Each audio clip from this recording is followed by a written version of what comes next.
Bottle માટે લોકોમાં પડાપડી। રાંધણ ગેસની અછતના ભયથી લાંબી કતારો લાગી। ગેસ એજન્સી પર બોટલ લેવા લોકો ઉમટી પડ્યા છે। વહેલી સવારથી જ લોકો લાઇનમાં ઊભા છે। ગેસ સપ્લાય અંગે લોકોમાં ચિંતા વધી ગઈ છે। ઈરાન, ઇઝરાયલ, અમેરિકા યુદ્ધની અસર ભારત પર દેખાવા લાગી છે। ગુજરાતમાં પણ અસર છે, ત્યારે દાહોદ શહેરમાં ગેસ બોટલ માટે લોકો પડાપડી કરી રહ્યા છે।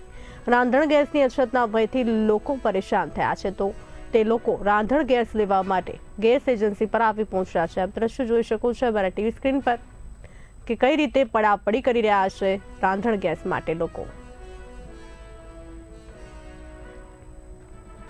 દાહોદથી સમાચાર સામે આવી રહ્યા છે। દાહોદ શહેરમાં ગેસ બોટલ લેવા માટે લોકો ઉમટી પડ્યા છે।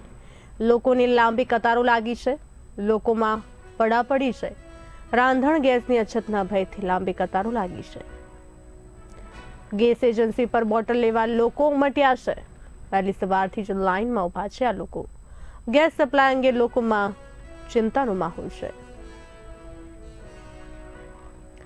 દાહોદ શહેરમાં ગેસ બોટલ માટે લોકોમાં પડાપડી। આપ દ્રશ્યો જોઈ શકો છો અમારા ટીવી સ્ક્રીન પર। ગેસ અછતના ભયથી લોકો રાંધણ ગેસ લેવા માટે ઉમટી રહ્યા છે। લાંબી લાઈનો લાગી રહી છે ગેસના બાટલા માટે।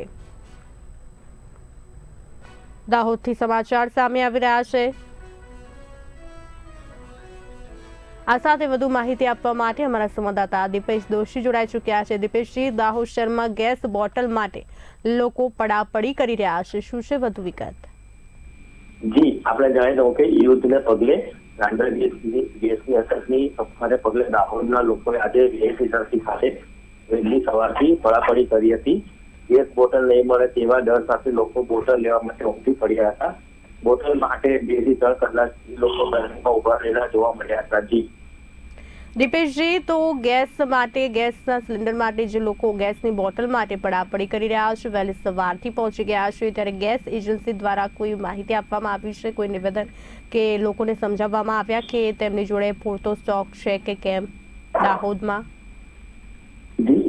ગેસ એજન્સી દ્વારા એ કહેવામાં આવ્યું કે અમારી પાસે પૂરતો સ્ટોક છે, બધાને મળશે એવું સવારથી લોકોને કહેવામાં આવે છે। દીપેશજી, સમગ્ર માહિતી આપવા બદલ આપનો આભાર।